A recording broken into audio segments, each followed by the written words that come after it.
One of the things, I think this is the case anyways, I think people are always looking for an excuse to have their character corrupted. Because if your character is corrupted, then you get to lie, and you get to cheat, and you get to steal, and you get to betray, and you get to act resentfully, and you get to do nothing. And that's all easy. It's easier to lie than to tell the truth. It's easier to do nothing than to do something. So there's always part of you thinking, well, I need a justification for being useless and horrible, because that'd be a lot less work. So you've got to handle the negative. Here's what part of it is. It's called the Great War Between Good and Evil. Mr. Reynolds and I are working on a new book this year called The Great War Between Good and Evil. And there is a war on. The minute you were born, you got involved in the war between good and evil, between darkness and light, between negative and positive, between evil and good, between tyranny and democracy, between weeds and human activity. I mean, the war is on. So then what's necessary is a system in which the good side is always winning, but never is the winner.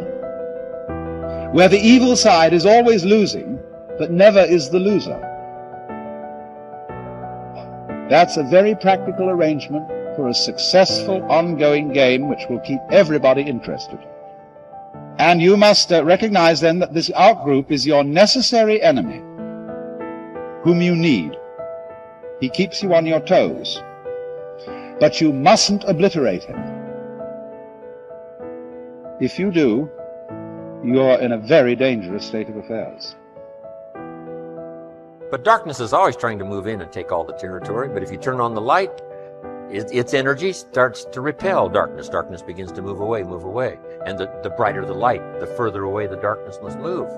If you walk into a dark room and turn on the light, the darkness is what? Gone. But here's the point to remember, not very far.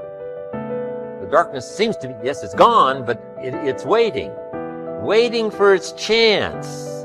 That if light loses its energy, darkness has a chance now to move back in. Battle between good and evil on a playing field of chaos and order. It's the eternal game.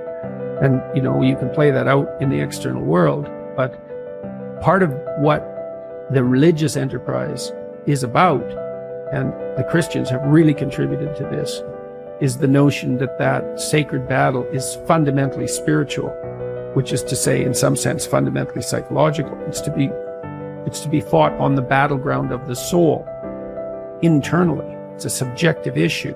How do you defeat evil? You defeat the evil in your own heart. That is how you do it. Now here's the good news about the war between good and evil. Evil is no match for good, but good must be active.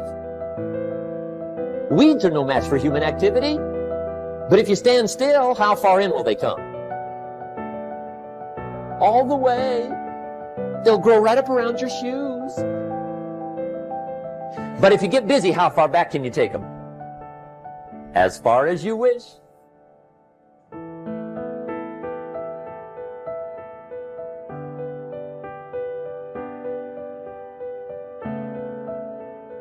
If you think that compassion makes you weak, you are wrong.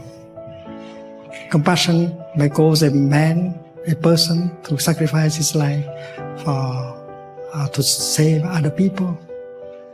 And we have to redefine what is compassion. It's very powerful. And we have to embody that kind of energy in our daily life.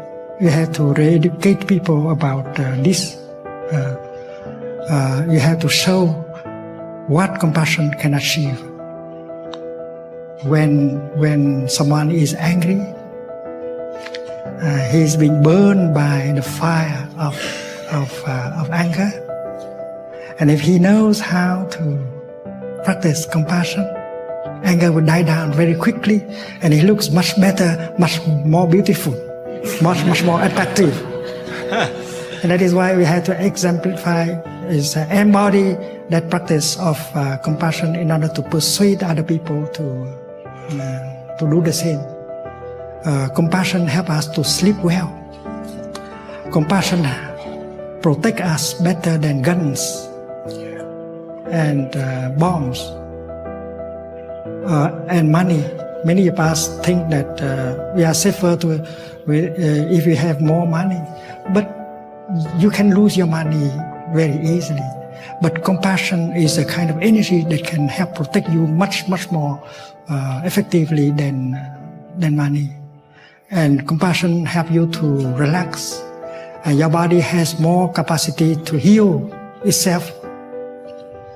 Compassion help you to be pleasant, to be loving, and you can restore communication with the other person easily if you have compassion in yourself.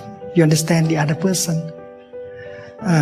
Your compassion can help you do your business better because you are in good relationship with other people, including your employees.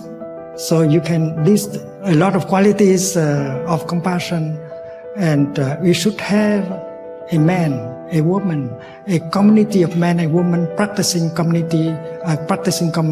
compassion like that, in order to show people that compassion is something very powerful.